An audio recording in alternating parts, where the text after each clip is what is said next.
Oh, man. I think it's Friday. Oh, yeah? Yeah, It must be. must be. How's this go again? I'm Venus Gaming, I'm Asperus. and this is the Mouth Mouth and in the the Mind.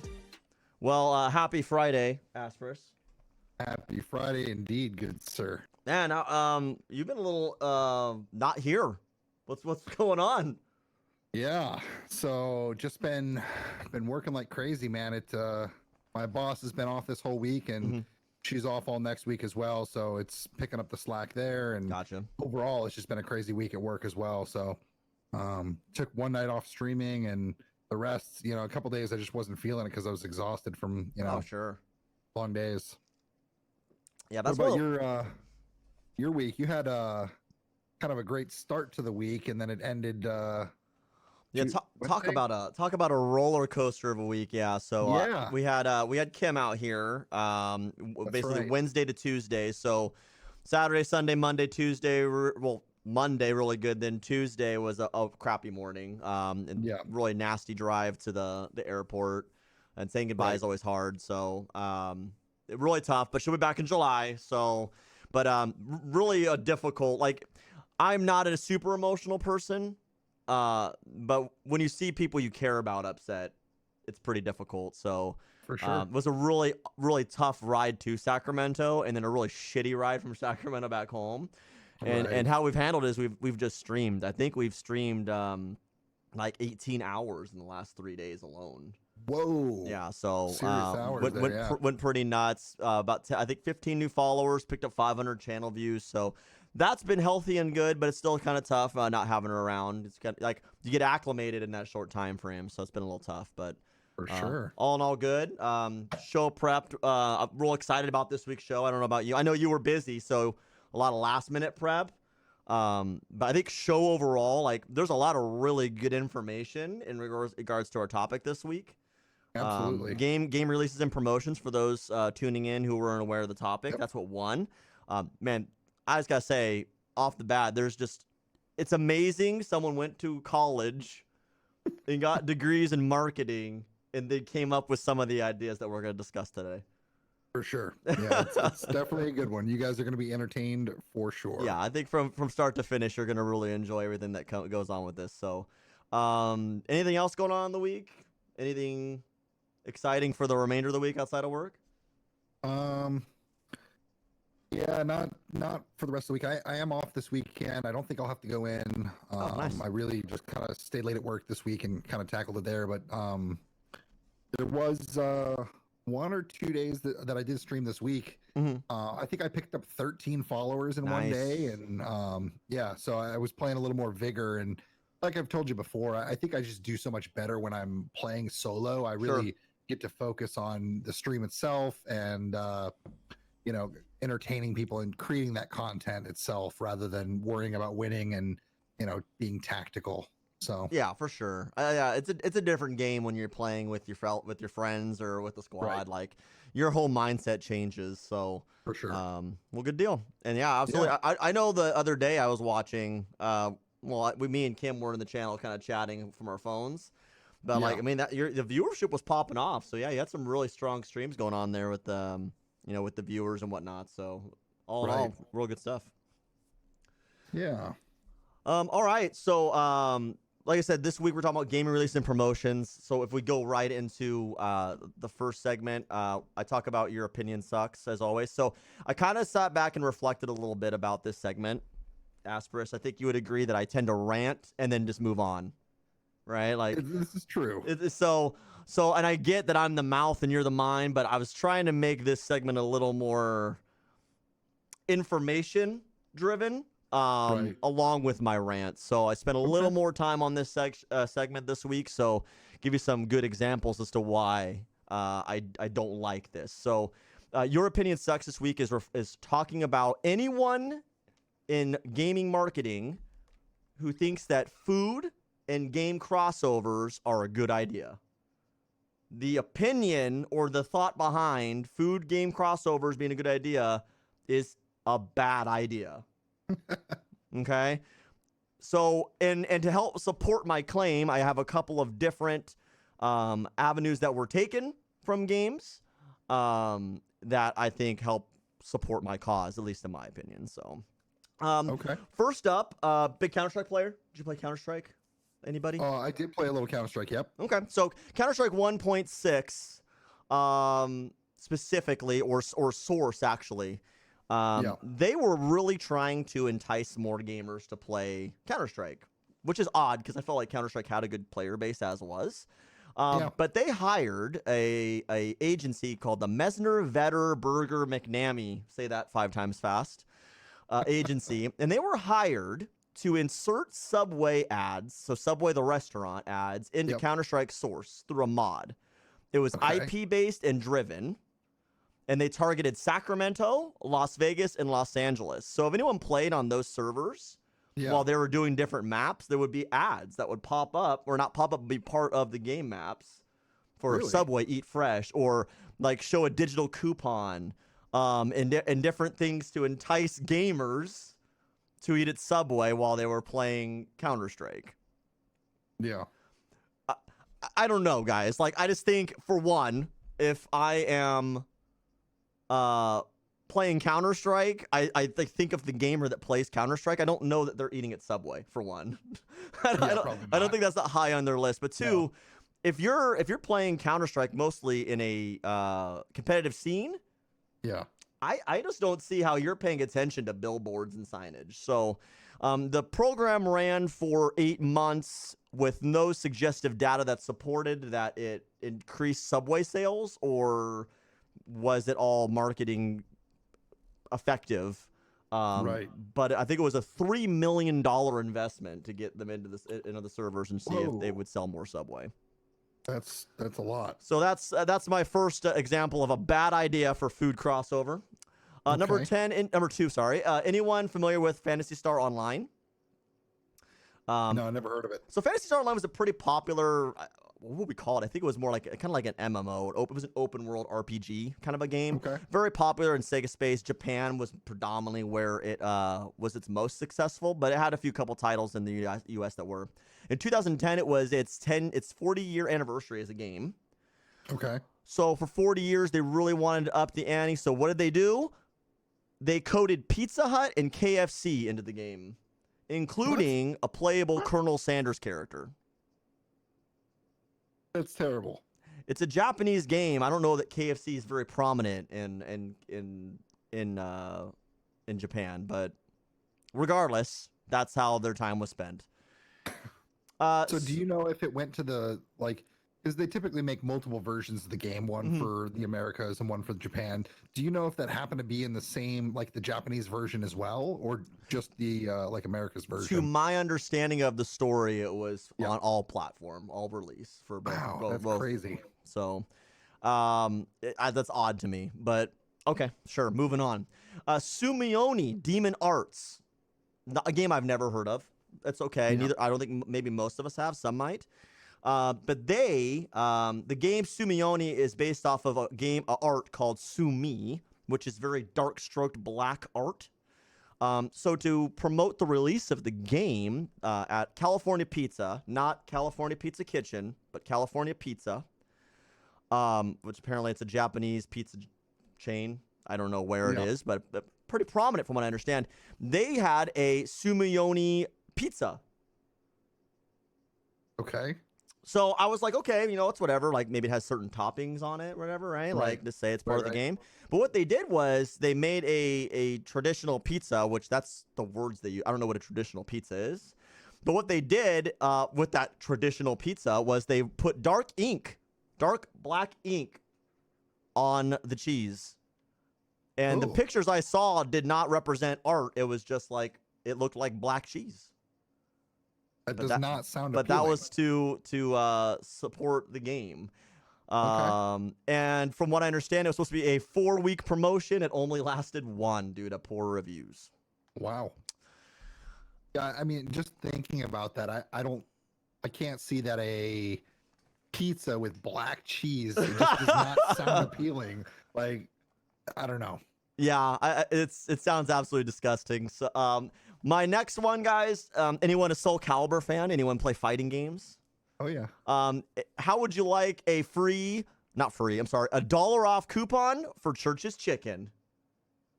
Well, you got one with the purchase of Soul Calibur on the Xbox 360. So it was back then you would open up, you know, like, and that was still when they had instruction manuals and stuff like that. So inside your manual, you could find yourself a $1 off coupon off any meal at Church's Chicken. And I actually, so for those of you who can't see it, unfortunately, but Asper's can in our show notes, I actually enclosed a picture of the coupon that was enclosed with Soul Calibur. I don't see how there is a correlation at all between, or how does that partnership happen? So whatever. Church's Chickens, for those who may not know, is a national chain similar to KFC or Popeyes. It's a little less prominent of the three, though. Yeah. And then lastly, I want to play a game of word association with you, Asperus. Do you mind doing that with me? Sure. Yeah, Okay. I'm in. So, like, what I mean by is, like, so when I say baseball, Asperus would say the first thing he thinks of, right? Okay. So when I say the word Pokemon, what do you think of? Card game? Okay, that's reasonable, right? Pokemon was a card game. Right.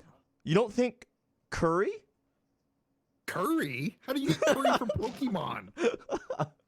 So apparently this was a great idea in Japan. So in Japan, out of all places, they came out with a promotion for Pokemon curry. When Pokemon became the rage around the yellow, Pokemon Yellow's release, they went after all sorts of different food and different things they could market. And one of them, which did not do so well, was curry.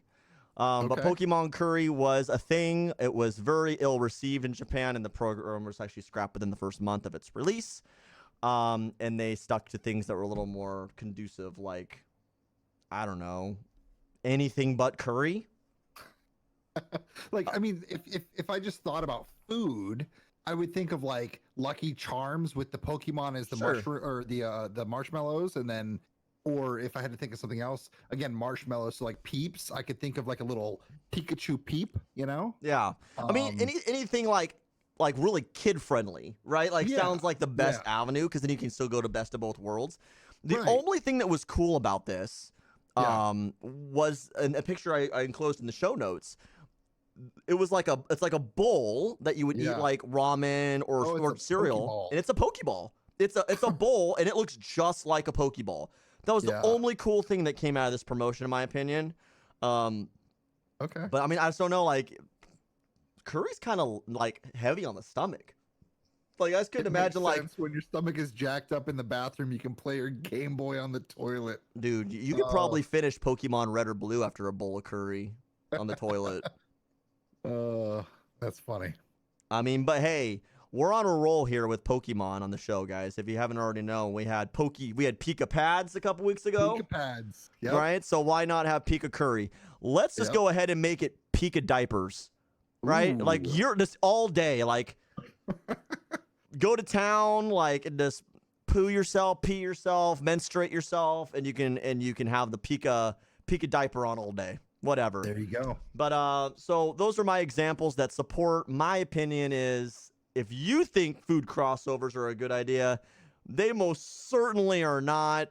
Don't do them. I hope the gaming industry takes a lesson from the above mentioned. And I'll tell you, Aspers, there was like 5 or 6 more, but I didn't want to like make this a 30-minute segment. Like, it was pretty nuts. The bizarre opportunities that they thought were gonna be good.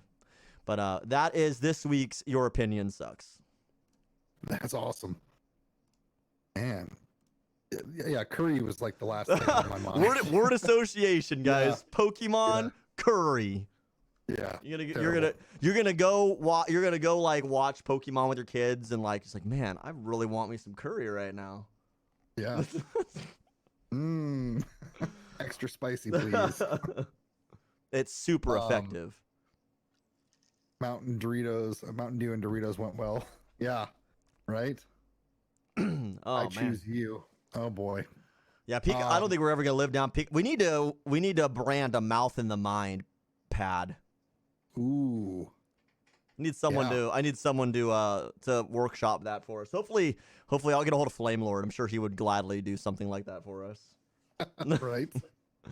All right, Yeah. so that's it for my segment. We'll move on to Did You Know for the week. Yeah, guys. So, did you know was a little challenging this week talking about crazy things on our topic, which was game promotions, and so kind of trying to find unique facts that weren't like by the numbers. That's our next segment. So so really, the first one is from Grand Theft Auto 5. Okay. Or not Grand Theft Auto 5, but just the Grand Theft Auto series in general. So even the most like hardcore GTA fans probably don't know that during the very first game launch, Rockstar actually paid people to leave negative reviews in hopes of gathering some like extra attention for their title. So their whole aim in this was like to create some kind of moral outrage among parents, politicians, activists, everybody, in order to keep it in the front of everybody's minds, trying to help sell more product. And yeah, it's just, I thought it was really interesting that they were going to pay for negative ads, and it makes sense. I mean, there's no such thing as bad press, right? Right. So yeah, Bella makes a good point. She says that negative does sell though, and it's true. Like this is the original clout chasers, right? Like this is a clout chase back then, like because all news made news, especially for sure, right? Yep. So like. And most people gravitate to bad press versus good press. Like for every good story, there's 10 bad ones, right? That I'd much rather pay attention to. Well, I mean, I think about it like this. When you are really good at something, what do you remember? You remember the ones you lost. I mean, you don't really remember all the times you won, right? So it's the same thing, right? So they're going to remember those negative ads and keep it stuck in your mind. So I thought that was kind of a cool spin. Whoever their marketing director was at that time, really taking a leap of faith right there, saying we can do this with negative ads. So that was pretty cool. Agreed. Another one. It's the launch of a system. Okay, so Sony and Nintendo actually entered into a developmental partnership to create a new console. This was way back in the day, and they wanted to have one of the first gaming consoles to play CDs. Yep, I remember this. They in this partnership, they kind of said that Sony was going to provide the electronics like the CD player and other parts, but Nintendo wound up killing the project. The funny thing is, Sony decided to continue and develop that technology and launched the original PlayStation. Now the number one like selling system ever. I mean, so. Nintendo, what a mistake that was. What a terrible idea to back out of that. Yeah, absolutely. I mean, you think about like they got a lot of bad press, and I don't know that we talk about it later or not. Forgive me if we do, but they got a lot of shit for Nintendo 64 being a cartridge. Right. And it was because they went that route rather than go through with this commitment that they had. Yeah, no, it definitely and I mean, if you just think about like video game consoles, who's in last place? For me, it'd be Nintendo. Like of all the different brands, I think PlayStation number one, I think Xbox number two, and then in third place, I would think Xbox in my mind. I mean, Wii was definitely up there, but overall, I think their consoles haven't had the same like selling points with units sold. So yeah. I think we actually talked about that a little later, don't we? I think we did talk about units, I think, a little bit later as well. Yeah. So guys, in talking about like advertising in games and the launches and stuff like that, back in February of last year, I don't know if you guys have ever heard certain music producer in the EDM world, in the dance music, house music, however you want to call it. You guys ever heard of Marshmello? Of course. Marshmello is pretty synonymous, right? Right? Yeah. So Marshmello actually held a live concert in game. Yeah. So, like he's a huge deal in the EDM world, and he held a live concert in game on Fortnite. And that was I remember, it was the week of Super Bowl, I think. Yeah. So I mean, it was it was hyped up for like a full week during Super Bowl press week.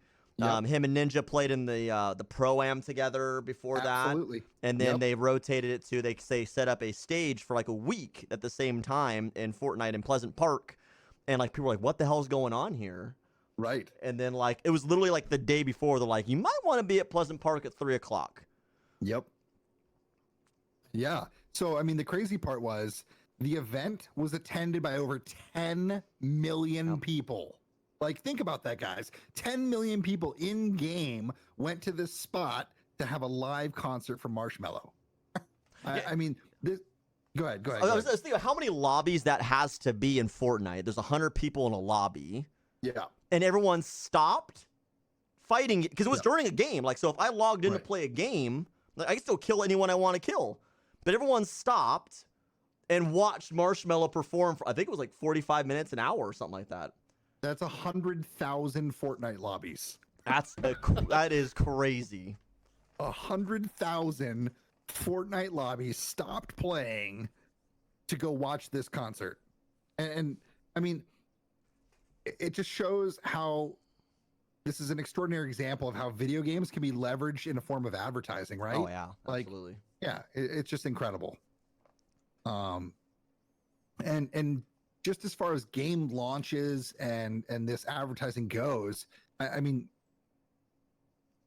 I think this statistic is going to blow everybody's mind. So if you guys didn't know already, the video game industry is silently taking over the entertainment world. And I'm not exaggerating, guys. Like, the latest figures on this, the video game business is now larger than the movie and music industries combined. I'm going to repeat that. The video game industry is bigger than movies and music combined. I believe it, but I do, and then it is still hard to process, though. I mean, think about this. All these Bella, I'm sure it's bigger than. Check it out. This year, the global gaming market is estimated to get $152 billion in sales. By comparison, the global box office sales this year is going to be 41.7 billion. Wow. So it's 110 billion more than movies.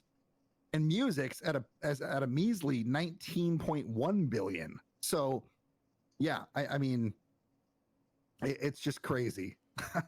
I mean, combined there, what are they at? 50, they're at 60 billion. So yeah, I just, it blows my mind, right? Avengers beats all those records opening week. Yeah. So, I mean, I think that statement alone, as people kind of realize how big of an industry this is and how big of a market, you're going to see different approaches to gaming releases. Sure. You're going to see the advertising change. I think with the rise of like the whole free game, but then like microtransactions in games or advertising in games, I think we're going to see a lot more of that. Just with the sheer market size that they're getting now. So it'll be interesting to see the future game releases and how they all come about. Right. And think about this though too. So if you tie our shows together, and anyone who listened last week, Asper's talked about esports alone was only 100 million less than the Buffalo Bills franchise in the NFL. Right. So that's just the esport division of gaming, right? Right. So think of all the other avenues gamings bring out. Think of how much less money it costs to make games in terms of release, right? Like there's not a lot of physical copies being purchased, which I think we talk about later, so I won't get into that so much. But digital space and all these other things that are going into play, like there's a lot of moving pieces. So these numbers shouldn't be that surprising if you really think about it. Well, one area I think people tend to forget when we talk about like the video game industry is mobile games. As much as we all hate to say that, really there's a huge amount of money in mobile games. And and think about this, everybody's got a cell phone. If you're like 13 years or older, you're going to have a cell phone and you're going to have hundreds of apps and potentially some that are video games. And I mean, they were talking about the average American has 8 games on their phone, and you actively play 4 of them. That's Wow. the average American. So it just it's kind of shocking, and I think again people forget. Yeah, Pokemon Go, exactly. Yeah, you'll see a lot more here in the future. And again, it's if you're 6 years old, you have a cell phone. Hey, it depends on the household, but yeah, I know what you mean. So I'm really interested to see how the release of games goes in the future. I'll talk a little bit more about that in our further sections today, but I think we'll see a lot more. We'll see a lot more free games here in the future, but just hyping the launch, I think. Right. So, one fun fact you mentioned Yeah. the I just pulled this one up out of the hat too. So Yeah. 53% of game developers are developing games for PCs and Mac. Okay. Second place is mobile at 38%. Wow. That's So, crazy. and then you'll see PlayStation at 27, VR at 24, Xbox at 22, web games 13, 7 for Linux. Nintendo is down at 3%. Apple Yeah. TV has more game developer space than Nintendo does. So it's really interesting, the shift in it. Like, there's a lot of good data on this sheet. I'm going to hold this for a rainy day, but I thought that was an interesting point. Yeah. Well, that's kind of cool. All right. And Is that's that all I had for the Did You Know section today, guys. good deal? All right. So going into buy the numbers, you want to just kind of ping pong off each other a little bit? Sure. All right. So first one by the numbers. So video game ads in 10 years. So 2009 is the status where it starts. Started at $1.42 billion. And that was in advertising for games. In 2020, that number will exceed $5 billion. Wow. That's a lot, man. So, and that is, and then in the US, so ready, this is where it gets a little crazy to me. Of that $5 billion, Mm-hmm. in the US, it was 62.7 million in TV ads. Just in TV. Yes. So Wow. predominance of the ads aren't even in US TV, or I mean, that's only US TV. So all Right. the other advertising is technically the US is the furthest behind in video game advertising. Wow. Yeah, I think we're down like 8th or 9th on the list of like total people playing games. Yeah. Per culture. And to your point, so you're saying that $62.7 million spent on TV ads for games Mm-hmm.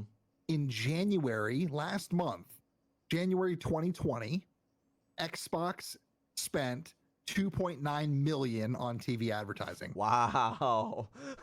So just Xbox spent 2.9 on advertising, and the next 4 highest spenders of TV advertising were combined at 3.1 million. Wow. So like Xbox is just like crushing everybody on how much they Really going all out, spending money. yeah, they're really putting it all in there. Nice. So yeah. So for we had so many bad promotions, and we have a segment on bad promotions. And I didn't want to fit all of them in there, so I have a couple that moved into the by the numbers section, just because I want to put numbers in perspective. So, THQ, you're gonna hear that company a lot today. I want everyone who listens and tuned into the cast today to remember how awful THQ, the game developing company, is and was, because they're no longer a company. Rightfully so. Rightfully so. So there was a game launch for a game called Homefront in 2011. And the idea was they were going to pollute the ocean with balloons, because Homefront, I don't even know what it's about. I don't understand the correlation. But THQ released 10,000 red balloons into the San Francisco Bay. Whoa. Like actually in real life, not in the game. No, in real life, released 10,000 balloons out into the San Francisco Bay in correlation with their release party. That's crazy. And obviously, with the winds and whatever else, it all landed in the water, which actually became an incredibly endangering premise for the wildlife, the aquatics, the birds, everything that were out there. Sure. THQ ended up paying a fine of $7,000. That's it? and that was the fine amount, but then they were charged to pay for all of the cleanup fees, including Okay, the good. salaries of Yeah, that's what I was going to say. It's going to the cost way more than workers. 7 grand. So I don't have the figure of how Yeah. much that turned out to be, but all to release 10,000 balloons. But what the story did say was it costed them more to clean up than they sold in units of the game.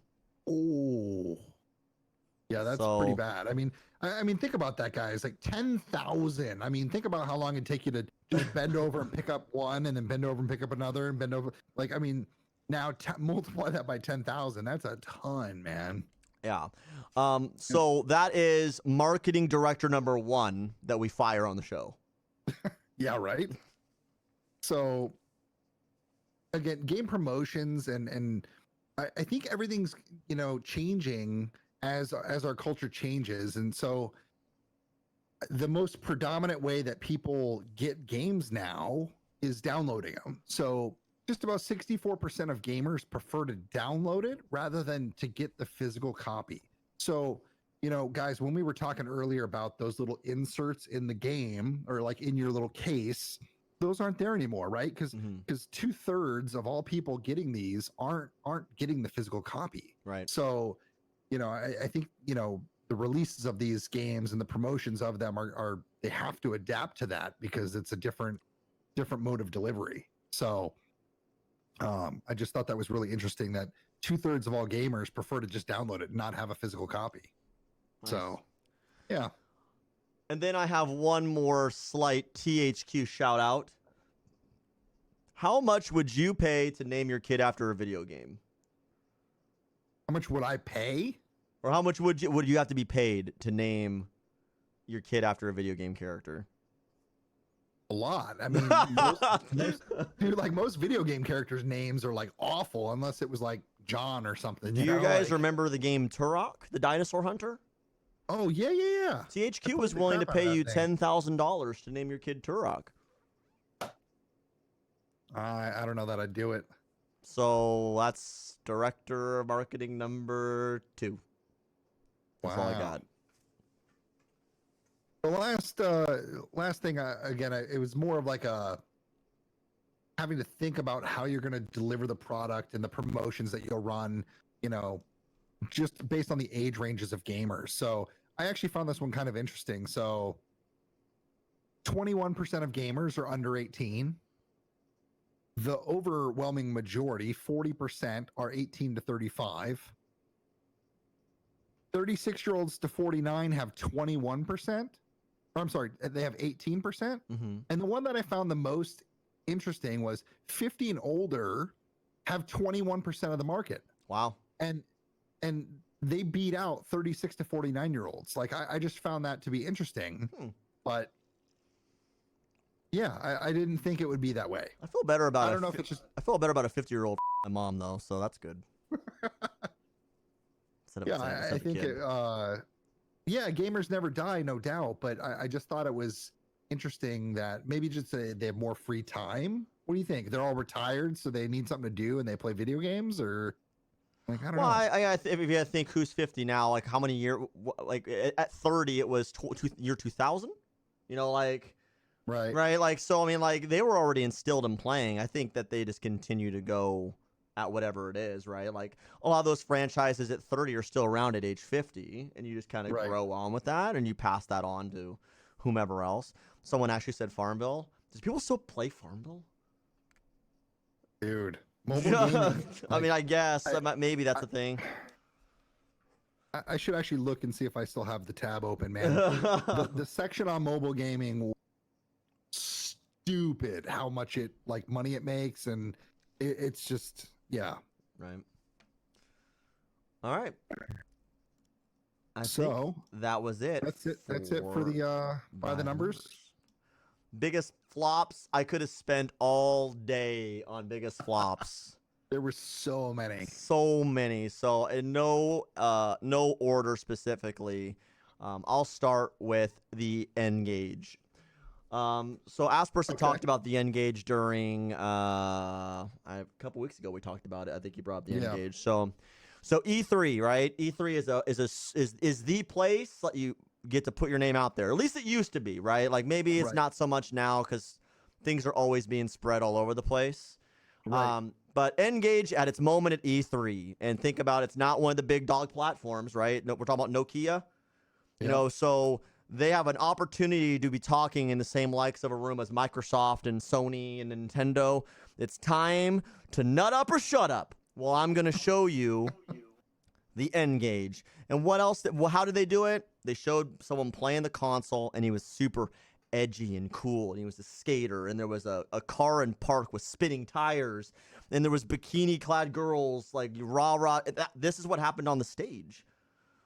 And now I'm going to really blow your mind. I'm going to charge you $299 for this handheld, which, if you want to know, was whoa. For a handheld. For a handheld. How much was the PSP? 150, I believe. Holy. Or 249 maybe.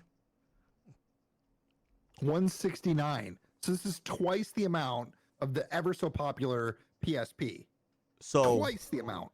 So on stage, the audible silence. So only a couple times in history has there been that audible silence. Xbox got it once, Sony got it once, and N-Gage got it once. So $299 for an N-Gage, and every ad they ran in a magazine showed that price in the bottom right corner. Wow. So needless to say, N-Gage was a colossal failure from marketing by spitting out a ridiculous price tag. And then who were you marketing it to with that with that advertising campaign that you had? So yeah. Really a piss poor job at the first and only crack Nokia had at handheld gaming, minus maybe a phone. And just for cost reference, the DS, the Nintendo DS, was 130. Wow. Wow. Crazy. Insane. Did you want to go back and forth here? Yeah, go ahead. Okay. So one of the biggest flops in marketing, I feel, was EverQuest Next. Mm-hmm. Right? So EverQuest Next. Before WoW, there was EverQuest. One of the it probably the biggest huge. MMO. Right. It was the biggest Catalyst. MMO before WoW, right? And they really had scaled to something nobody had ever experienced before. And in 2013, Sony dropped a trailer for this EverQuest Next that was coming out, and it looked incredible. It had so many different features, and they got a new partner for the game, Landmark, and it would give you the ability as a player to craft their own open world items and make entirely new structures, and it was glorious for a bit. And then it was overhaul after overhaul, and it completely sucked the life out of it. And by the earnings quarter two, they couldn't crack 150 players. Yeah. Think about that. They have this massive game like WoW, and they couldn't get more than 150 people to play. I mean, think about all the money that's put into this. Like, I was looking at WoW, and I think it was like 300 million for the launch of the game and operating costs for the first couple years.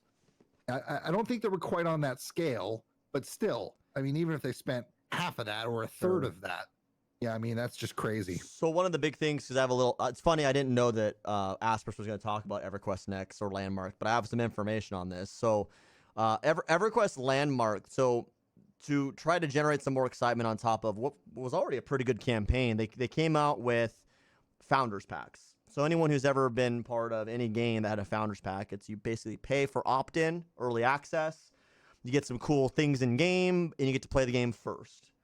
So EverQuest Next and Landmark came out with like $150 Founders Pack. And over the course of a few months, that Founders Pack started going on sale. And gamers weren't stupid, right? A Founders Pack went from 150 to 75 to 40 to then to 20. People weren't buying this at any time frame, and they were really dependent on giving out keys to different streamers and content creators on YouTube to hopefully promote the game a little more until it was far too late. So Yeah, it was a really cool idea. Think of like your favorite MMO with Minecraft elements to it, meaning like you can do Right. whatever you wanted to do. It was randomly generated. It could be whatever you wanted to. Right. It really had the sky was the limit, and they just didn't settle on what they wanted to do with the game, and then they made it Right. far too hard or expensive to get into the game, to get a good sample size and feedback. Yeah. Garbage. But oh well. Absolutely garbage. So for me, my other one I would like to say would be the biggest flop, and I'm gonna upset some people, and that's okay. But so at E3, the quote to this day: "We are the future of gaming." Sony then proceeded to lower its console's price and allow for backwards compatibility. And Xbox has now learned from that mistake, but at what cost? And if the graph looks down there below, do you want to tell me who's dead last on that list, Asperus? I'd rather not. So Xbox One out of 1, 2, 3, 4, 5, 6, 7, 8, 9, 10, 11, 12, 15 consoles is dead last in units sold. So Xbox paid a great price for that statement. Because if you think about it, if anyone ever watched that E3 is about video games. Yep. Wouldn't you say it's fair to say? Absolutely. Xbox didn't show any games at that E3. They talked about being able to go and do fantasy football and being able to go on Netflix and be able to do all these other things. But they didn't talk about games or exclusives. And they had plenty of things that they could have talked about. Gears of War and Halo. The exclusive titles that really drive the excitement. No matter what. It could be Halo, I'm shooting dog turd guns. And people would gravitate to it, but they'd spent no time talking about it. And Sony just pulled an audible. They're like, we're gonna lower our price and we're gonna talk about backwards compatibility. And and PlayStation won that E3, and it's taken to this point now for Xbox to catch back up and start realizing their mistakes. It never will. They never will. Well, yeah, they're always going to be the bottom of the three now because they made that decision to be the future of gaming, but not have anything to do with gaming. Right. So I didn't think they were that low. Like they're actually, and these are older figures, so I think they're further behind now because the Switch is actually higher in its life cycle. But I wouldn't put the Switch in the same category as like an Xbox. It's mobile gaming versus. Oh no, it was intended to be mobile, right? Well, so it's a console that can be portable. Right. So it dual purposes. So hey, regardless, guys, I'm not an Xbox fan. I never really had one. I'm just going straight off of the numbers, and it all goes back to that E3 announcement. If they had taken a stance that they were the future of gaming and showed me some games, showed the world some games, things would have been way different, regardless of a $100 price gap, because people would have been excited. But they used the biggest platform of the year to not sell anything. And that's where they're at. So that would be my second biggest flop. My second biggest flop, guys, is All Points Bulletin, aka APB. So it had a lot of hype behind it. Oh shit, I remember that. Yeah. And for good reason, right? So the guy who was the creator of GTA, David Jones, right? He created APB, and it was marketed as being like the next GTA Online. This thing had over 5 years in development and $100 million spent on production. Okay, I mean, $100 million. 100 million. I mean, expectations were really high, and it came out in 2010. It only lasted 3 months before they shut down servers. Wow. So the game was incredibly PvP focused. That's not a bad thing. It required an insane PC to even run it. Oh, well, that would be the problem. So the vision didn't match up with the practicality of what people wanted, and their computers couldn't handle it. Sure. So this was an incredibly expensive lesson for all of them. $100 million, and they got 3 months out of it, chat. Wow. Like 3 months. Crazy. That is a colossal failure. Would it work now? Maybe. If you still scale a game to stress out a PC, like, because there's still games that can stress out PCs, though. That's the point. The problem was this game stressed out PCs. It has nothing to do with builds. Right. Right? And then how many people have that beast build would be the concern, though. I don't think a high percentage have big builds that could handle games of that kind of caliber. I think if it came out now, I think it'd be fine because it's like Crisis when that first came out. Crisis Like was rough, right? You couldn't run more than like 30 frames. You know, it was like so demanding. And now, for those of you who don't know, I'm getting a brand new computer here probably in a month, and I got the 3990X from AMD, and Linus Tech Tips actually ran Crisis only off of the CPU, no GPU at all. Nice. So processors and computing in general has just increased in so much power. I don't think it'd be an issue today. So, well, I meant to scale, but if it did work, to scale, yeah, no doubt. But if it did work, who the fuck wants to play a fucking 10-year-old game that looks like dog shit that you spent $100 million to make? Right. Yeah. No. Go fuck yourself, David Jones. How about that? Anyways, for sure. All right, yeah, those were some really good ones for flops. There was quite a few other ones that I think we both looked at, but those ones were definitely some of the better picks. So really good stuff for sure. Moving on to most controversial. Ooh, these were my favorite. These were some of my absolute favorites, and the cool thing about this segment, I don't know about you with yours, were I don't know how well known some of this stuff was. Like, I think the industry did a really good job sweeping this shit under the rug. Right. So that it wasn't like common knowledge. Right. So my first one is for God of War. Okay. The original God of War.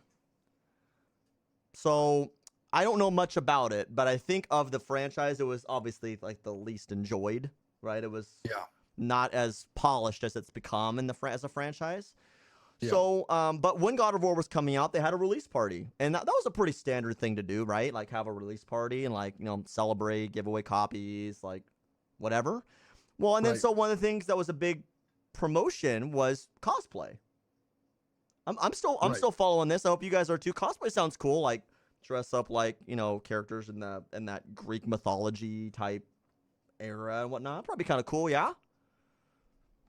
Well, how about we take a step further? How about we sacrifice a goat at our gaming release party? Like real live goat? Yeah.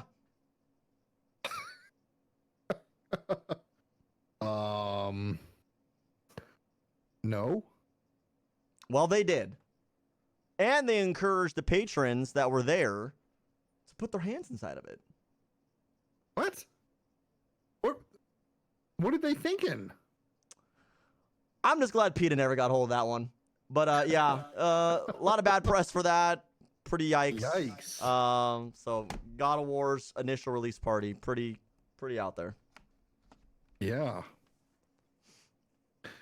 So I think my first one was specifically the game Burnout Paradise. Back in 2008, the Obama political campaign paid 18 different games to put advertisements in them. So in Burnout Paradise, you could actually drive up and there was billboards in the game with different ads for the Democratic Party, and I found that fascinating and a very controversial thing to do. I kind of want to go play Burnout now and see this shit. Right. Yeah. So they had all kinds of different websites, and yeah, it's crazy. But overall, in the gaming community, the ads were seen as distasteful and intrusive. Sure. So, like, why are you trying to get into our game and yeah, just a very intrusive thing to do. Yeah, I think you're right. Like, games are your escape from the real world, and now you've forced it to be in my face. Like, that's definitely not very a popular opinion. So, Splinter Cell. Anyone played the franchise Splinter Cell? I personally have not. I know of it, but Splinter Cell Conviction. They decided to have a cosplay event as well. No, so a cosplay event. I'm thinking like a party, right? Like we all get together. Okay. That sounds like a good idea to you? I don't see why not. Well, no, this event was go out in public and show your support. So, needless to say, they organized a Splinter Cell cosplay in New Zealand in public. where hundreds of people showed up dressed up as spies with guns and different Dude, replica that's not items and good. whatnot else. So New Zealand's already was at a time frame where they were a little worried about terrorism being on the rise.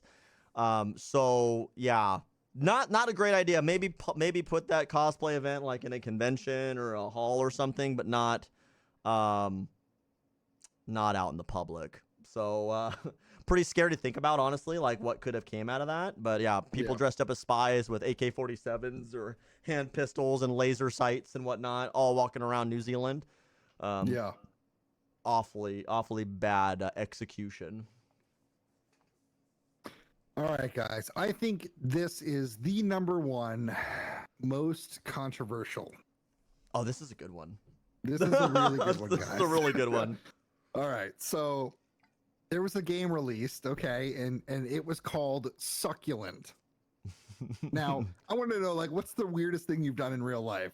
Was it maybe essentially eat a popsicle? Probably. But one man got even weirder than you, and he made an entire video game about that activity. Like, so weird. It was inspired by its creator watching a weird scene of a guy putting food in his mouth. Okay. And the entire video game features this dude who's like in like a banana hammock. Okay. And that's it. Nice. With two guys behind him, and his mouth is open, and you feed him a popsicle. That's it. That's hot. He made a video game about this dude getting fed a popsicle in a freaking banana hammock. Okay.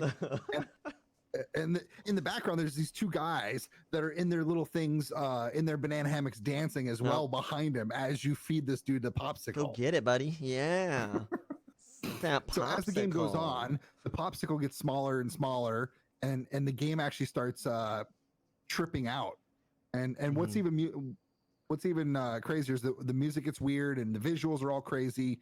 So it's like the popsicle was laced with LED or LED, Jesus, LSD.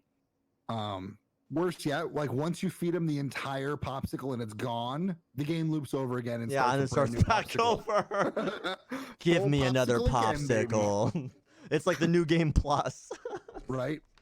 Oh man, I wish I had the sound clip for the old guy from Family Guy. Boy, you really starting to piss me off. Hey there, Asperus. You want there popsicle? You go. Exactly. Yeah.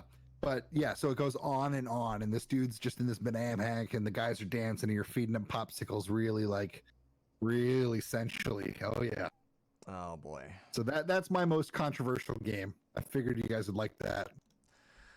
Yeah, that's pretty top notch. I had enclosed a couple other marketing tacks, but I won't cover all of them except for one. Nintendo originally released during the Game Boy campaign. It showed a kid on his bed playing Game Boy, super excited, and it wanted you to know that Game Boy was more fun than having a gerbil in your trousers. So, yeah. I mean, just in case you're wondering how much fun Game Boy was, it was funner than if you ever had a gerbil in your trousers. But it didn't say it was more fun than feeding a guy in a banana hammock a popsicle. So Game Boy couldn't possibly be that fun. Nope. What gets better than that? Nothing gets better than that. Oh, man. All right. Is that all of them, I think? I think it is. I think it is. We're on to top 10s. Top 10s. We have two separate top 10 lists again this week because there's a lot of space to cover. So I will be covering where am I at here? Most memorable promotions and releases of I'll be covering most memorable promotions and releases. Asperus will be covering most successful promotions and releases. So if you want to go first, you want to go ahead? Sure. Yeah, I'll go first. All right, guys, we're gonna start off number 10. Elder Scrolls V Skyrim. Good so call. Very successful game. Started off and sold 7 million in the first week and a total of 10 million copies after the first month. So I thought that was pretty big. It's a good start to the list. I mean, of all the games, anything selling over like 5 million the first week was considered a highly successful launch. Mm-hmm. So Pretty much all of these are over that. Coming in at number 9, Diablo 3. It sold 6.3 million copies its first week. Nice. And I don't know if any of you guys out there played Diablo, but it's got like a cult-like following, man. I played Diablo 1, I played Diablo 2, and I just couldn't wait for Diablo 3. I don't think anybody could. We were just so excited, and Blizzard, those asshats, man. These guys fucking waited 12 years to give us the sequel to that. It's ready when it's Diablo ready. 3. Famous last words. Yeah. Number 8, Super Smash Brothers Ultimate sold 5 million copies the first week and is the fastest selling Nintendo game of all time. Interesting. And for console exclusives, it has the all-time high record launch month sales. 12 million sold in the first 3 weeks. Wow. So very, very hot game right there. For sure. Number 7, Red Dead Redemption 2. So Red Dead Redemption in general was a very popular game, and so all the critics and everybody was forecasting that Red Dead Redemption 2 was going to be the all-time sales leader in 2018. That didn't wind up happening, but they shipped 10 million units in the first 2 days. Wow. And then 17 million over the first 2 weeks. Wow. It's crazy. Here's a little nod for Roar here. Number 6, Angry Birds Space was downloaded 50 million times. Jesus in Christ. Just over the first month. Wow. It is the fastest selling mobile game of all time. What Again, an incredible 50 fate. million in the first 35 days. It's just insane. That is insane. Yeah. For consoles, the PS4 coming in at number 5. The PS4 was one of the most highly anticipated systems. They had over a million pre-orders. I mean, demand was incredibly strong for the system. And then to date, they've sold over 108 million systems worldwide. It's a lot. Coming in at number 4, Grand Theft Auto 5. It sold 12 million units the first day, making 800 million in sales, including all the pre-orders, and a total of 16.5 million in the first 3 days. Wow. Crazy. Number 3, another game system. We have the Nintendo Switch. In 1.5 years, they've sold 53 million systems. Jesus. They shipped nearly 3 million the first month of its launch. And it was exceeding the Nintendo's prediction. They only thought they were going to sell about 2 million. And in the first year alone, they sold 14 million systems. So that actually exceeded the entire lifetime sales of the Wii U, which is another flop. Yeah, absolutely. Big time. Yeah. One that wasn't a great promo or release of a game, but it's just a very successful game in general was Minecraft. Yeah. Obviously, right? 180 million copies have been sold in the 8.5 years. So just the marketing that they've done has been great. And yeah, and that's like ramp growth, right? Like it's not like they sold 150 million and then only sold 30 million in 5 years. Like right. it's consistently been selling over 8.5 years. Yeah, if anything, it's been picking up. Yeah, exactly. Because it's on like a billion different platforms now. You can buy them right. for almost anything, including your phone. Right. Yeah. And at number 1, we have, in my opinion, Apex Legends as the number 1 most successful release of a game. I call this stupid until I read the reasoning. I'll be honest. Yes. And then I read the reasoning. I'm like, I respect that. So I feel that they had the perfect amount of hype. It wasn't overhyped. Yeah, it does not make sense. Well, Bella, just wait. Let's listen. This is some really good numbers to support this. 8 hours after the launch of Apex. Not 8 days. 8 hours.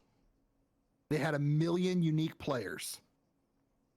After 24 hours, they had 2.5 million unique players.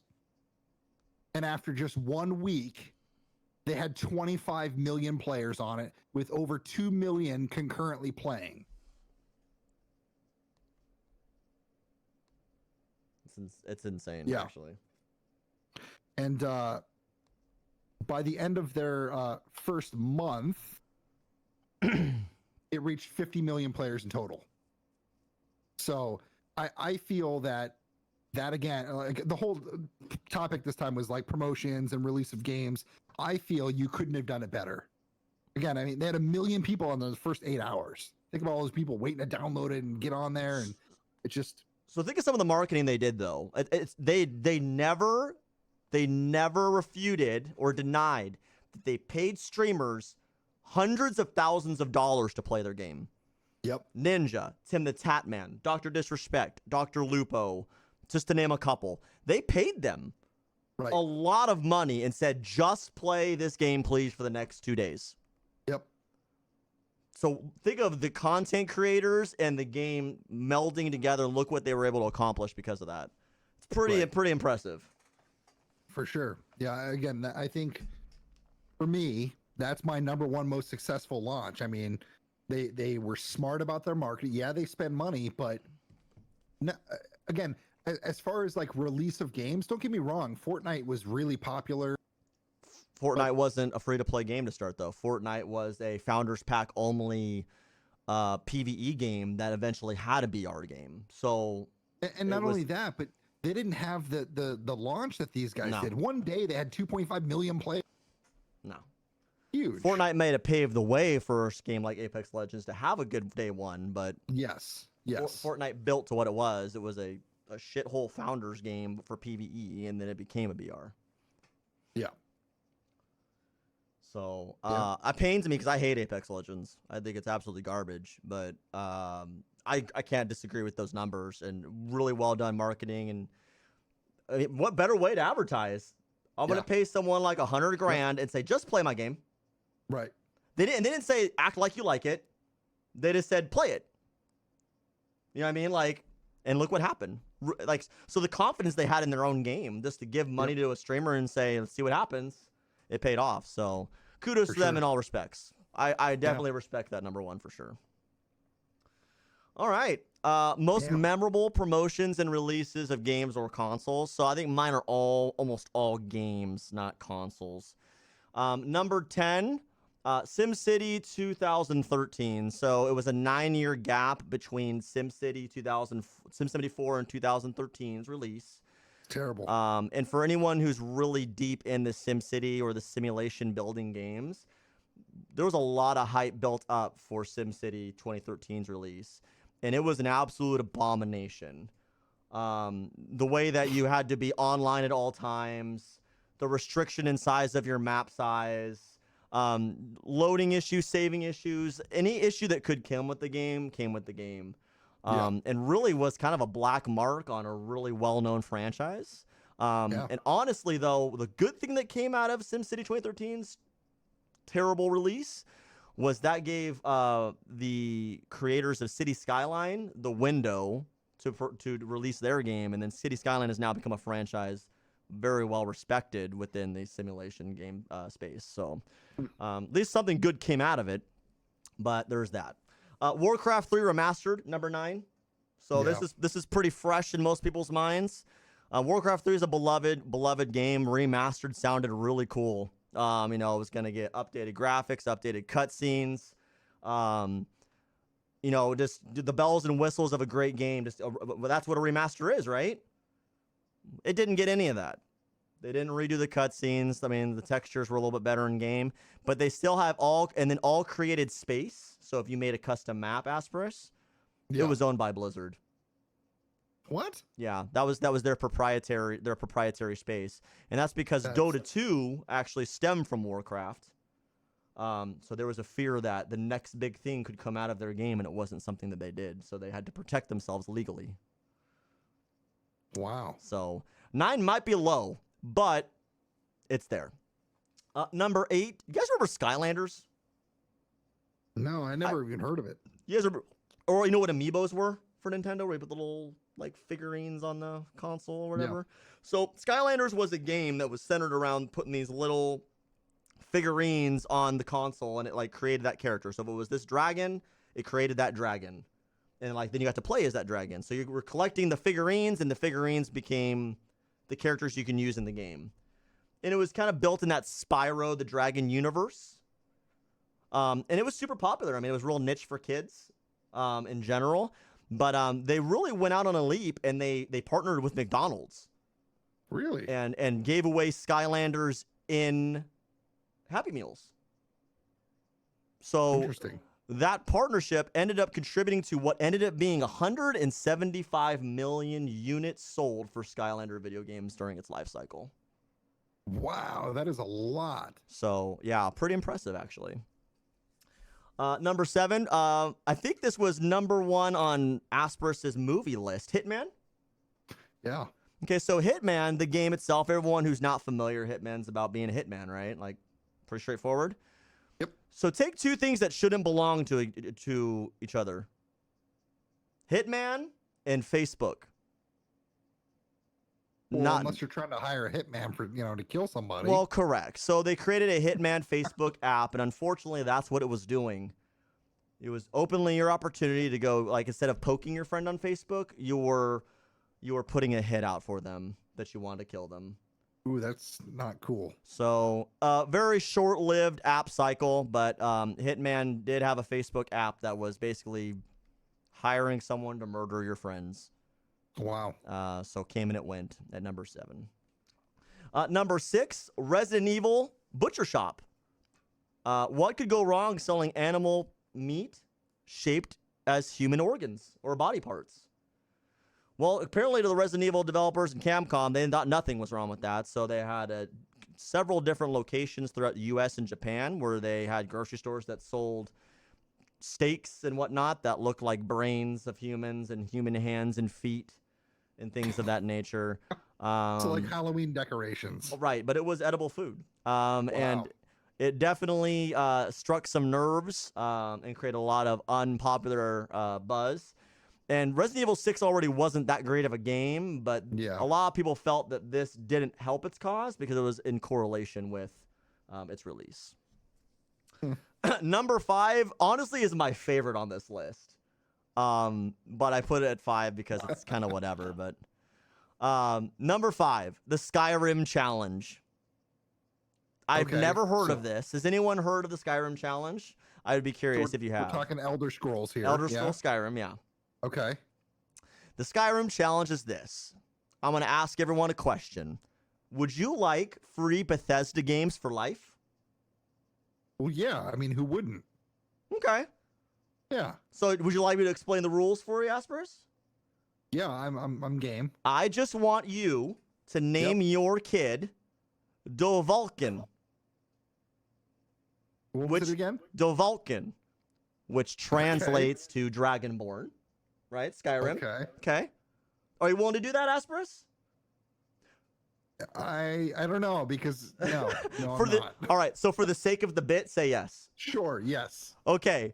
So one more stitch of detail. Okay. So I gotta name my kid. You gotta name your kid Dovulcan, and he has to be born on the day of Skyrim's release, and you have to prove it. What the that's terrible. Like, it's bad enough that you're asking him to name your kid Dovulcan, and then I mean, we were just talking earlier, and you asked me if I'd take $10,000 to name my kid something. What was it? I don't even remember. It was terrible. Turok.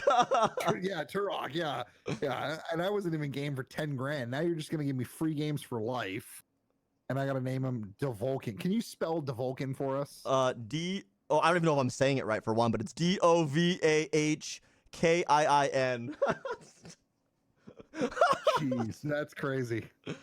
Yeah, so that was a Skyrim challenge. I thought that was incredibly fascinating. Number 4 is Fallout 76 as a game in general.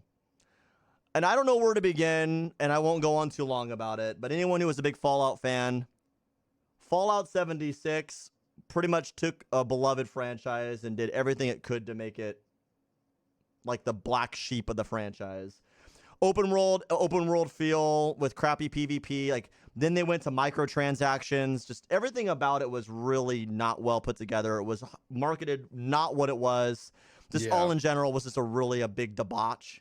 You know, I can go on for a long time. I think a lot of you played, right? And they know. Like, I can see Rars in my channel right in our chat talking about it, and she's already having PTSD. So, it was rough. It was a really rough game, right? Number 3, Asper's talked about this when he talked about the Switch earlier, but the Wii U makes number 3. Awful. The Wii U. So, from a marketing standpoint, what the is this thing? Was it an add-on? Was it a console? Was it an accessory? No one knew what it was. So I thought it was supposed to be like the portability, you know, of like a PSP, but they made it the size of like a freaking iPad. Right. I mean, it was huge. So here's the problem: was it did obviously we talked about how it didn't sell well. Right. 4 months after release, when the numbers didn't come to fruition, they started doing some test groups where they have so after release they did test groups. Chad. Yeah, real smart decision. So they do test groups and they're finding out, well, what is it? So the Nintendo goes back to the drawing board and creates commercials and ads describing what the Wii U is to educate the consumer. Far too late in the process. Oh, yeah. Big colossal mistake.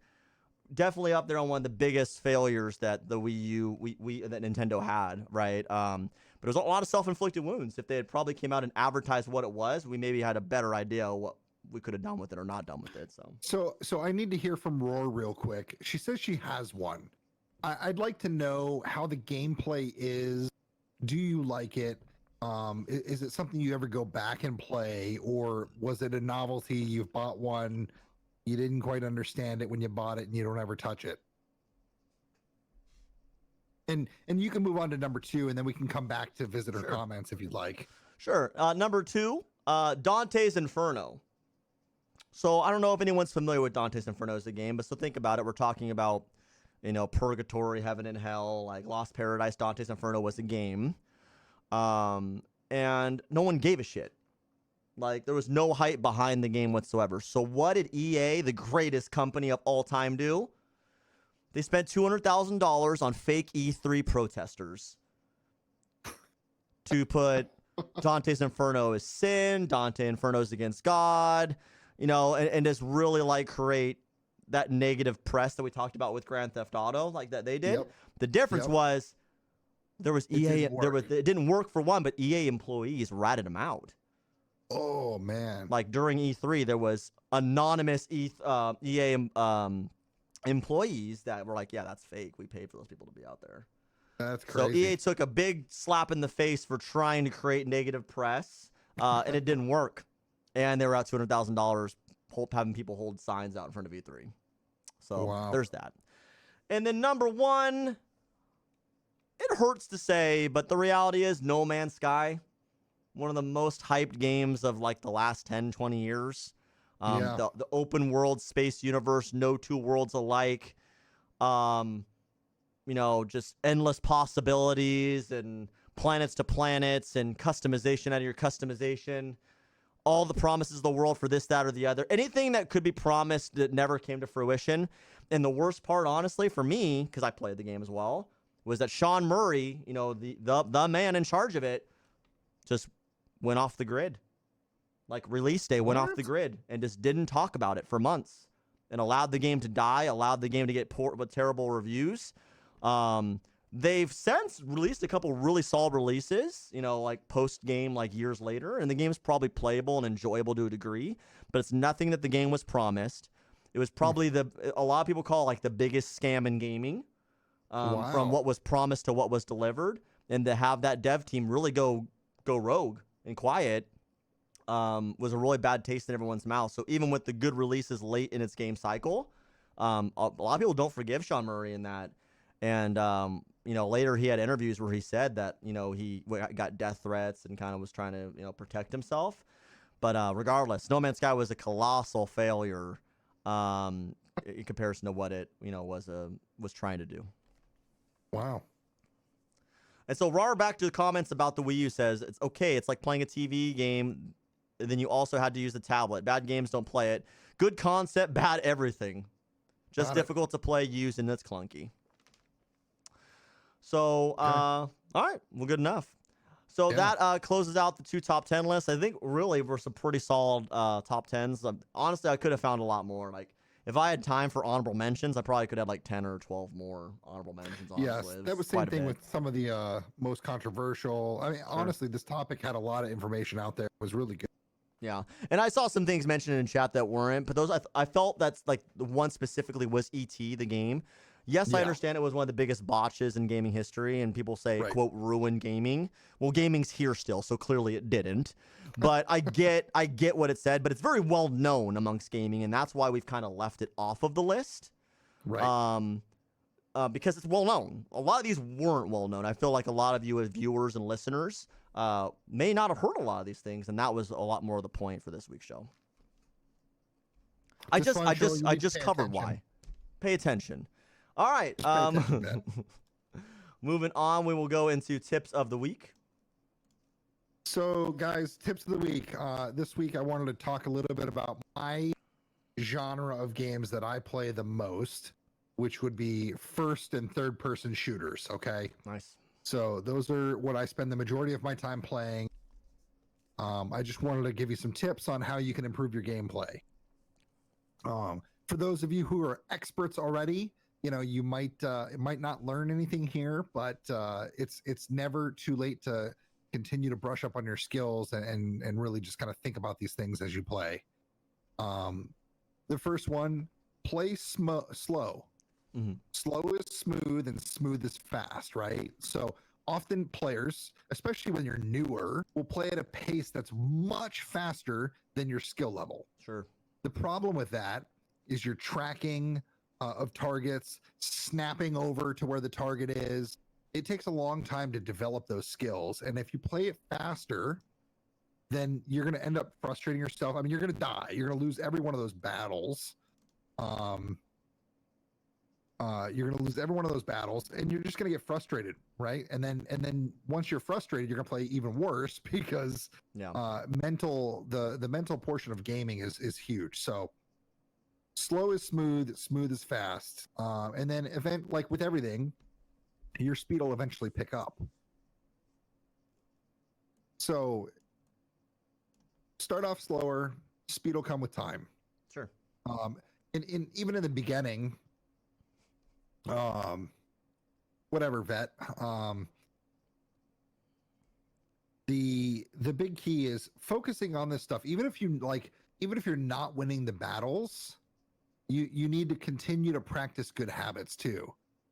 Again, with time, you'll get that speed. You know, I was watching Shroud earlier on Apex, and this man with his snap speed it's unlike anybody you'll see out there. But that just comes from practice and practice and practice, and eventually you can get there too. So that's the first one. Second one, guys, you need to stop sprinting into engagements and around corners. Like everybody's super excited to like third party or just get there as quick as possible. But when you just spam sprinting, it does absolutely no good for you. I think it takes on average about 10 frames in most shooters for you to stop running, pull out your gun, and actually aim down the sights. So the amount of frames that takes, the other person has 1 to 2 shots on you in that period of time. And for two equally matched players, 1 to 2 shots means you're dead.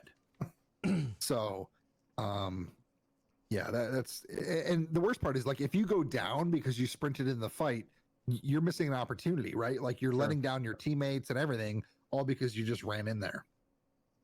It's terrible. Position is key.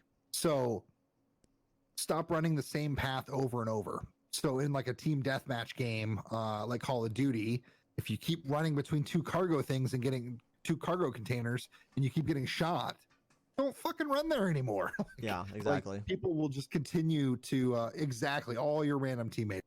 Yeah, they just keep running the same spot over and over. Oh, I'm going to get them this time.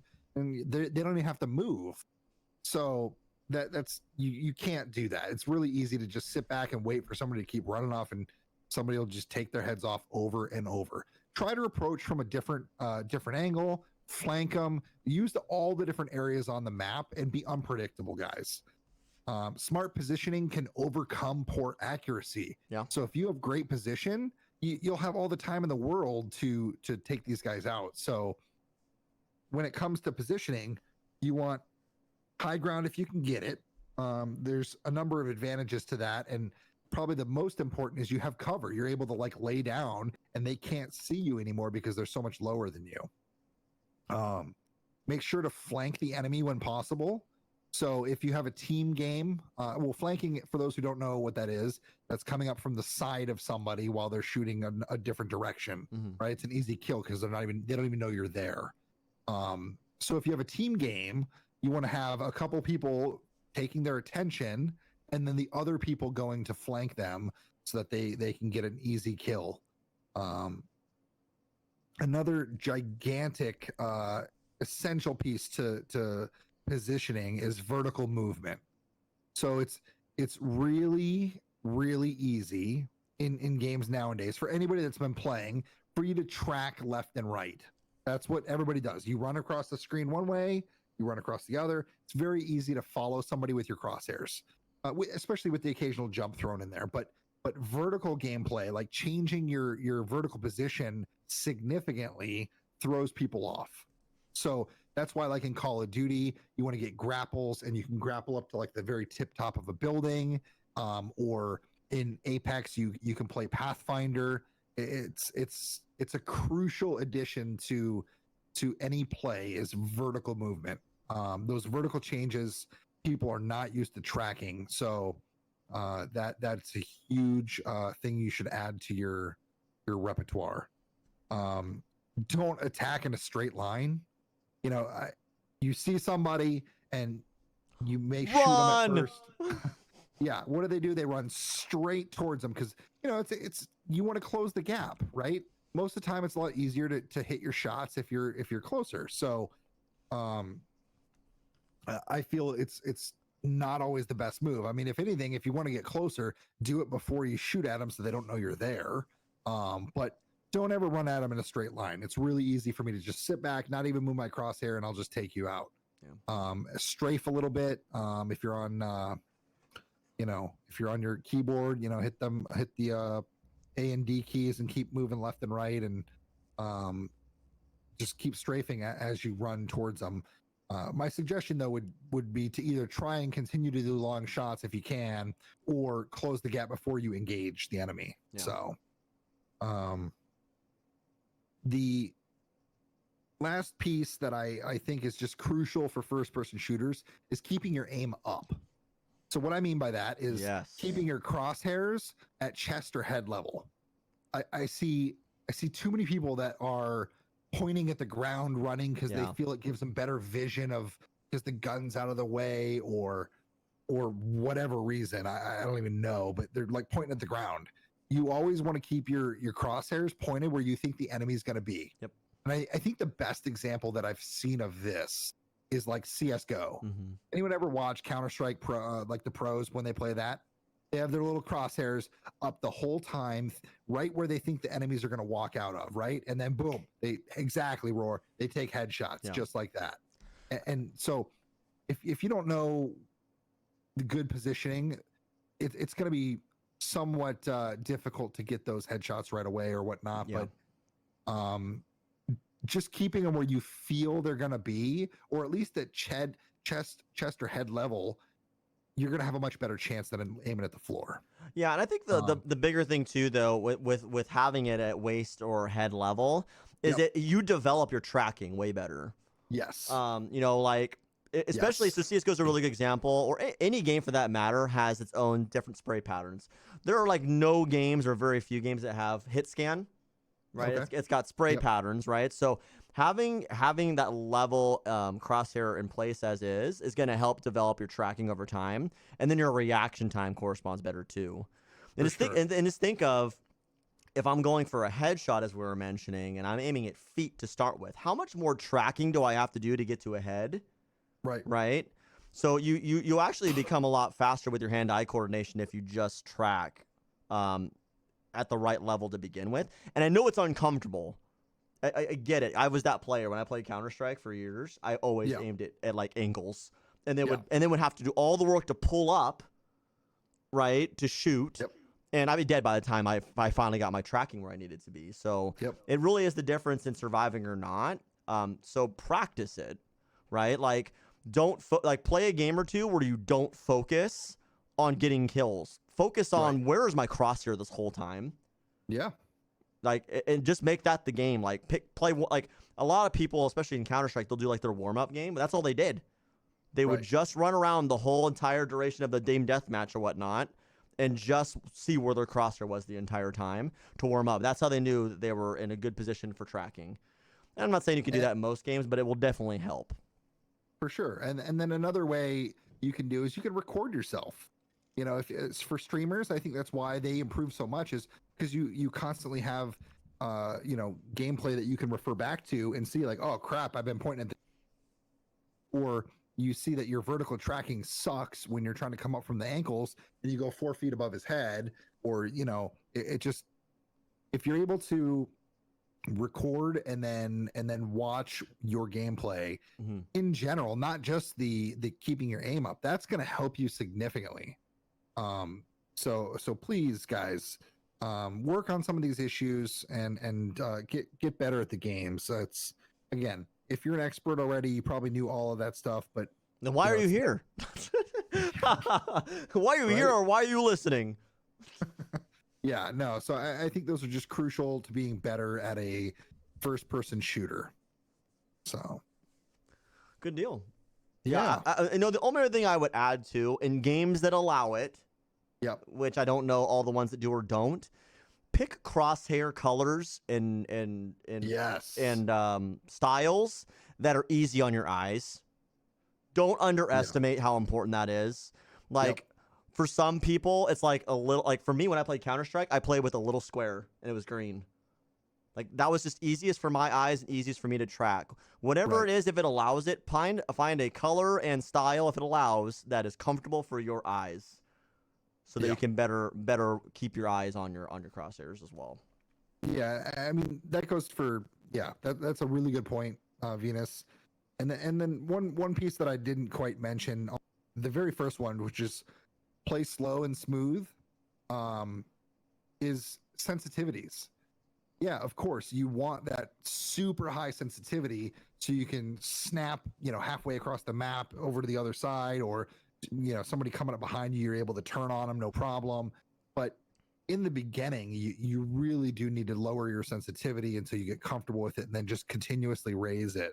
One at a time, though. You don't want to jump, you know, and you'll naturally just get used to that slightly higher sensitivity over and over and over. And, that'll help immensely in the long run once you're able to build that speed and that familiarity with the higher sensitivities. So good deal. Yeah. So that wraps up tips of the week. And we'll move into why is this a thing? And in a week full of, you could say, why is this a thing, to a good majority of the things we've talked about so far. But so does anyone in the chat who's been here for the duration, or anyone who's been listening, been here, do you remember the company we said was the one you had to pay the most attention to? Asper's, do you remember? I think it was TH something. THQ. So THQ has been fired 4 times already today. We're going to add a 5th one. Close enough, right? THQ, same thing. So THQ, the game development company, we've talked about a lot of the blunders that it's done already. So why not end with, why is this thing, with some THQ news again? THQ released a Wii U kind of a accessory called THQ U Draw. Did you ever hear of this? Okay. So THQ U Draw was a tablet that you can draw on from your console to your TV. Okay. So Why? That's kind of where I was going with it. So I guess it gave you the opportunity to like work on like digital art or play like Pictionary, I guess. But there wasn't game modes or anything built into it. It was just simply I would connect it to my console, my TV, and I would draw. Okay. I, Yeah. I I just don't get the purpose of it. So how about spending $100 on it? Whoa. No? That's that's Not terrible. convinced? So let's start off with, I think it's fair to say, why do I need a tablet to draw my console when tablets exist Right. or games that serve this purpose exist already as well? It just wasn't Yeah. practical. From the figures, it sold pretty well, actually, in terms of the units over the major consoles. It sold pretty well on Xbox, and it sold fairly well on Sony. But here's the kicker: it sold so poorly overall. The company was left with 1.4 million units unsold of what was manufactured. Wow. So their projections were way off. Correct. So Oh my 1.4 god. million units were unsold. They weren't really big on marketing it. I have never heard of it, but apparently they spent a lot of money marketing it too. Yeah, I've never heard of it either. So here is the juicy end of it all. It cost the company over $100 million in losses and is widely Oh. publicized as the major contributing factor to THQ going bankrupt. Yeah, not any of the other four things they got fired So for. not the other things we mentioned, like dumping balloons in San Francisco Bay, asking you to name your kid Turok, Yeah. or any of those other things that we mentioned as well. So THQ really takes the big L tonight, I think, on the show. Yeah. There's a handful of good games they came out with, but as far as marketing and decisions, just not their strong suit. So anyone who has a degree in marketing, you could have got a fair shake working for THQ if they were still around. So Wow. yeah. So why is this a thing? Why is there a tablet you connect to your console? Like, why does that need to happen? Like, even now, like with prominence of it all, like, why would I want that? Like, why would I need that? Well, can't you do that with like an iPad? I think you can just Like, like screen share, right? Or like, yeah, you yeah, can like to screen your share TV, exactly. like. So maybe the technology was ahead of its time, I guess. But at $100 when we were spending $200, $300 on a console too, Yeah, for an games, accessory. for an accessory, right? With no Yeah. game modes. It was just an Yeah, accessory to have. And who do that's you who insane. do you market that to?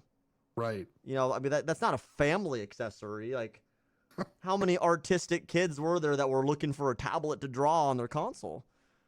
I just don't know. Like, that's a really odd idea. Yeah. And we saw things that worked in this space earlier in existence, but maybe it's just the wrong Yeah, time like the for it. light bright and the etch a sketch Yeah, and well, I mean, even like Mario Paint, on yeah. Super Nintendo, I gave you that kind of a feel to it.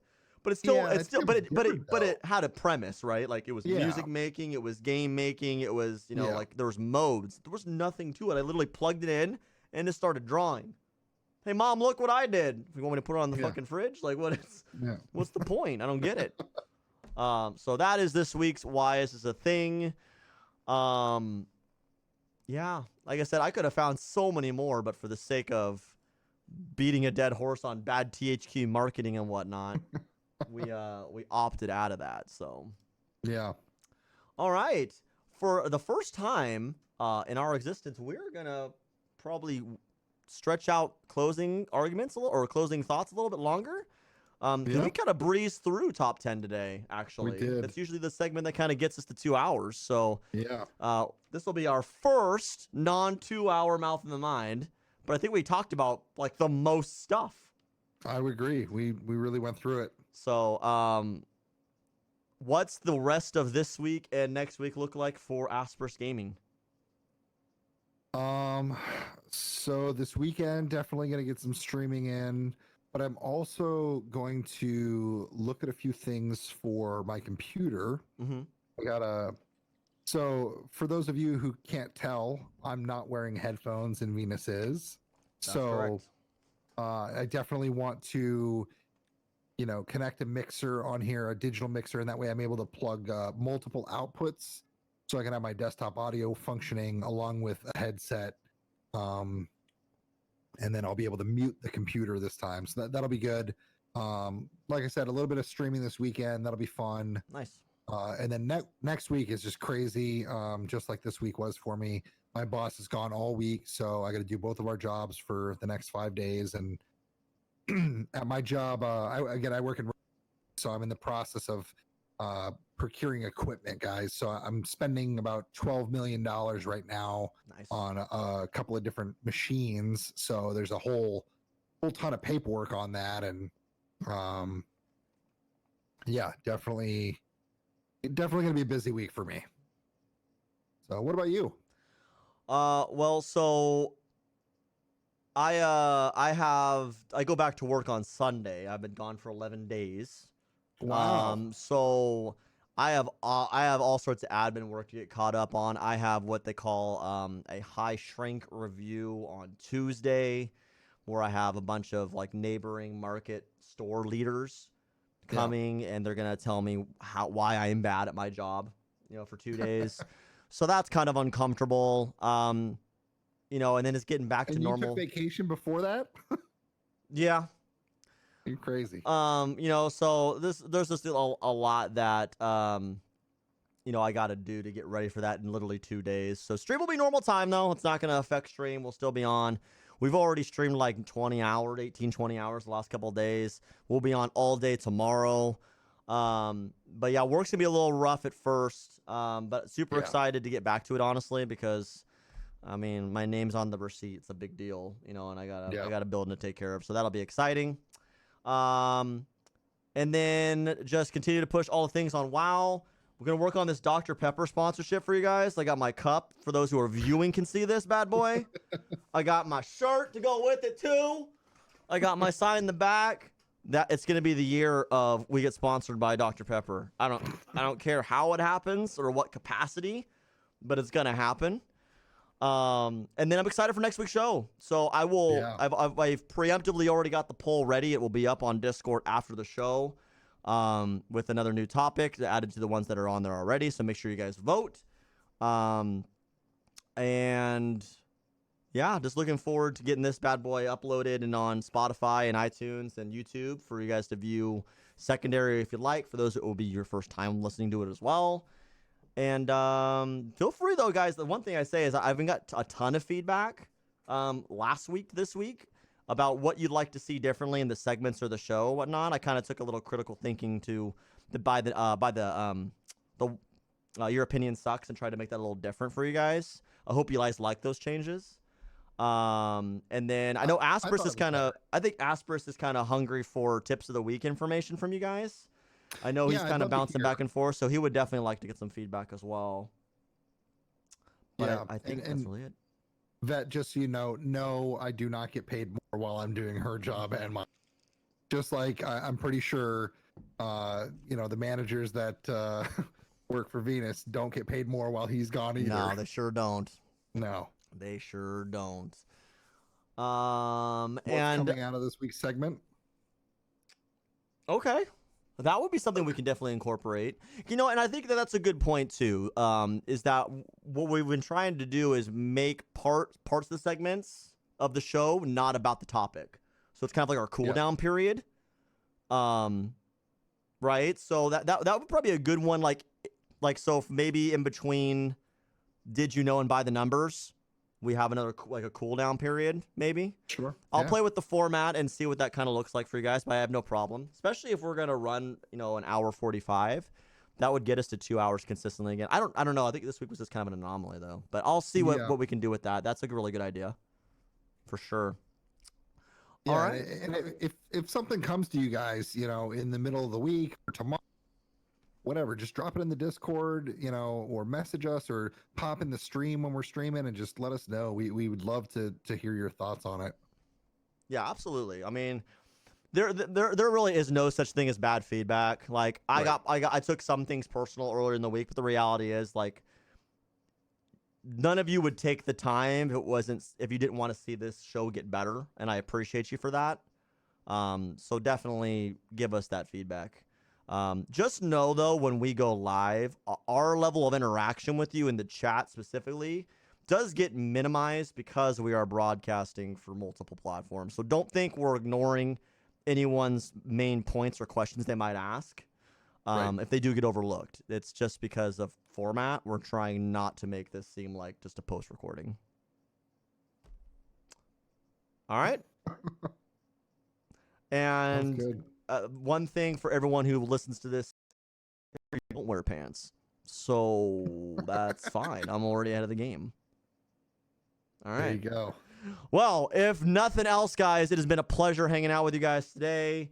Happy Friday. Sure. Hope you guys have a good weekend. Asperus, I think you're streaming tonight, right? You're going to be streaming after the cast? After we're done here. So I would highly encourage all of you guys to pop in and watch Asperus's gaming stream here on after that. For those of you who are listening on Spotify or iTunes or on YouTube, you can find us both on mixer.com. I'm /Venus_gaming. He's /Asperus. This chat's getting out of hand, so I'm going to end this damn cast before it gets any crazier. My name is Venus Gaming. I'm Asperus. And this has been The Mouth and the Mind. Have a good night, you psychos.